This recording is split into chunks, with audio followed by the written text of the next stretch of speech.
नमस्कार. शिवलीला अमृतातल्या 11व्या अध्यायातल्या का मी काय व्हाव्या सादर करीत आहे. तो हुईला सुकृत मित्र घराशी आला पराशेर, सवेष्टींत ऋषींचे भार अपार सुर्वे तेजस्वी. जो कृष्ण दैपायनाचा जनिता त्रिकाण्याने प्रतिश्रेष्ठी करता, जो वशिष्ठाचा नातू तत्वता राक्षसत्र ज्याने केले. जेवे मनुष्य वागती अफार तसेच पूर्वी होते रजनीचर, ते पित्र कैवारे समगर जाळले सत्र करुणे. जन्मे जे सर्प सत्र केले ते हस्तकी मध्येच रावले, पराशराने पोलस्ती परारथिले मग वांचली रावणादे. वीरांची शीत दट्टावणे शेन मात्रे परतिश्रेष्ठी केले स्वामित्रे, पित्र कैवारे पराशरे वादी जर्जर पै केले. ते सांगावे समूळ कथा त्रिविस्तार होईल ग्रंथा, या लागी धवन तरत बोललो आता कळले पाहिजे निर्धारे. ऐसा महाराज पराशर ज्याचा नाथ होय शौक योगेंद्र, तो भद्रसेनाचा कुलगुरू निर्धार घराला जाणूने.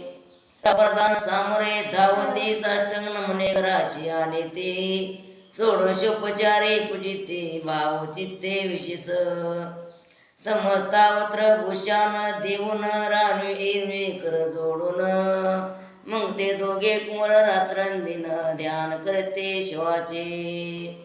यांशी नावडे वस्त्र अलंकार रुद्राक्षी भस्मावरी सदावर, वैरागी शिलानु मात्र भाषण न करते कोणाशी. इंद्रिय भोगावरी नाही बर नावडी राजविलासानु मात्र, गजवाजे आणि समगर आरोढावे आवडीना. हे पुढे राजे कैशी करते आमाशी गोड पडले चिते, मग ते दोघे कुमारांनो गुरुप्रती दाखविले भद्रसेने. गुरुने पाहिली दृष्टीची जैसे शेषाने मित्र, तैशी तेजस्वी उपमा तैसे नाही कुठे शुदिता. यावरी बोली शक्ती सुत म्हणे का झाले शिवभक्त, यांची पूर्वकथा समस्त ऐक तुझ सांगतो.